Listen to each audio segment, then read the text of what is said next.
Thank you. All right, I've got 1, 2, 3, 7, 8, 9, 10, about 21 or 22 tablets in there. And I need a little cup of water here.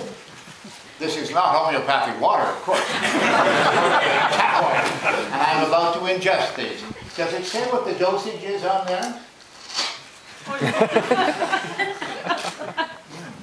250 milligrams per tablet of the extract.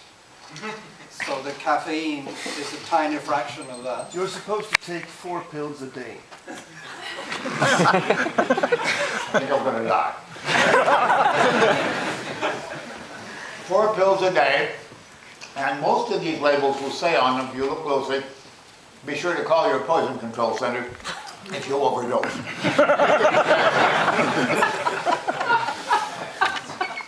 They taste like chalk. I don't eat much chalk, but I'm afraid they do taste like chalk.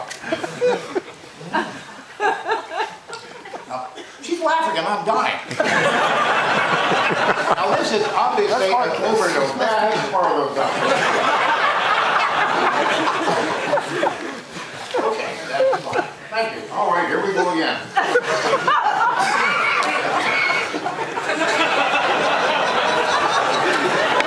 Are you tickling this woman? All right. What's your insurance number?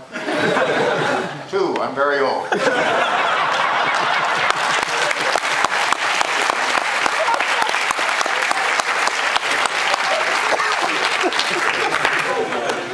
All right. Doctor, thank you very much. I'm going to keep those because I have to go to another center tomorrow. Thank you very much. A round of applause.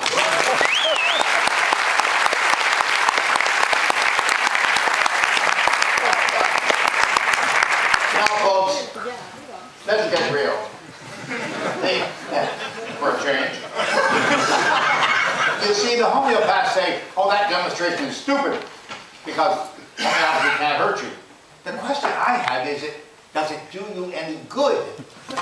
Now, the tests that I mentioned previously were done with the BBC in England and with the Royal Society. We had scientists from the Royal Society, very well respected in the UK and around the world.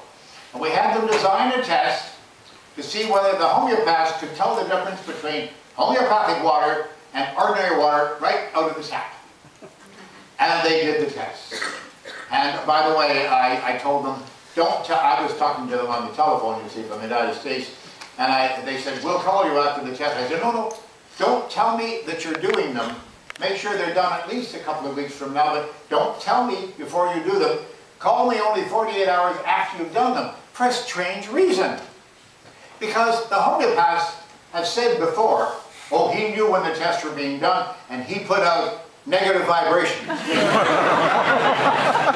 very capable of that, see? Then he put out negative vibrations so the tests wouldn't work, you see? So I insisted that they not tell me when they were done.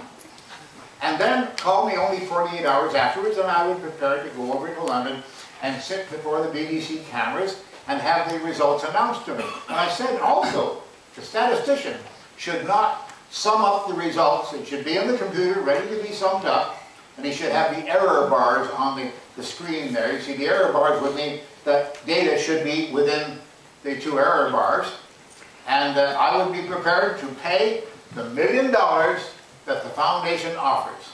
And we'll tell you about that. So, I went over to England. I sat there in front of the cameras and talked to the Royal Society. And they said, are you ready? And I said, yes, I'm quite ready. And they pressed the button. And I wasn't at all worried, I swear, because I've done this so many times all over the world. And what happened? Got 2 error bars right there. And then outside the error bars went crazy. The graph was all over the place. The results were absolutely 0.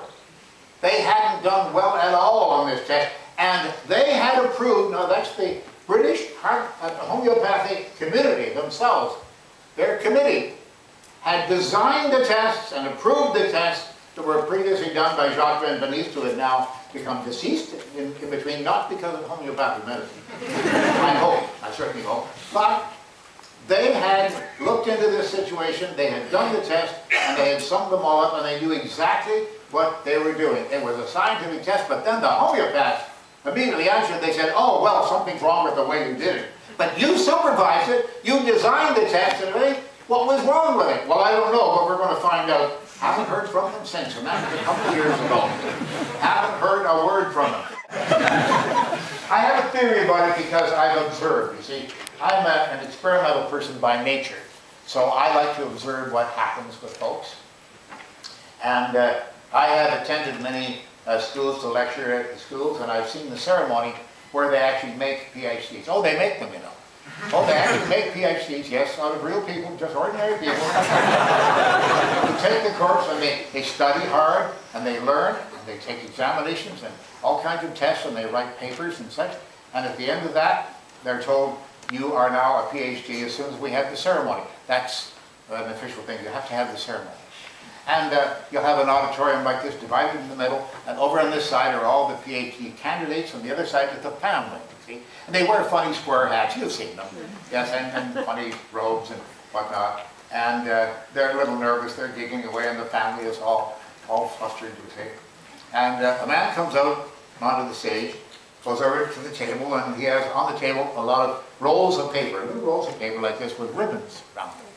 And they're all rolled up, and he has the job of handing these out.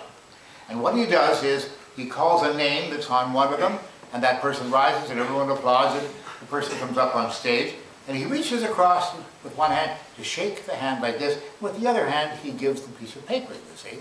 And everybody applauds, and this person leaves the stage. He's now an exalted person, a PhD. Oh boy. When he mounted the stage, just an ordinary person who had taken a long college course, but leaving the stage, an exalted person. And I know because I experimented, as I said, I got down low, right level with the edge of the stage, and when these people walked across the stage, they walked across like anyone else, and they acknowledge the applause, and then take the piece of paper. But when they leave the stage, if you look carefully, you can see about that much space between them and the floor. It's true, they're exalted. They almost float across the stage. They're changed forever. That's a lie. But it's almost like that happened. They're actually exalted in some strange, mysterious way. Now, I have a theory about why the fellow in the middle of the floor who hands out the diplomas wears gloves. That was very suspicious to me. I saw that. I said, wait a minute. What's wrong with that paper? And my theory is this, right or wrong, I'll give it to you. I have a theory that there is a genetically engineered chemical in that paper. It's genetically engineered in such a way that when the PhD candidate takes it in a bare hand, the chemical goes into the skin and into the blood system and directly to the brain, and paralyzes a part of the speech center in the brain, that part of the speech center that is responsible for saying, I don't know, and I was wrong.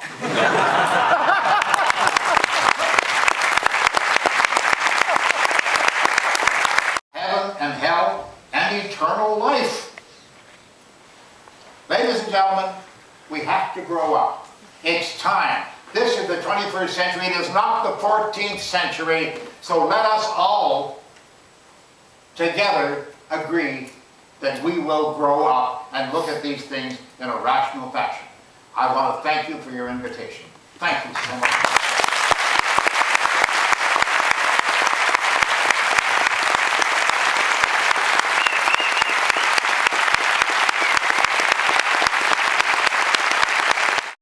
Thank you.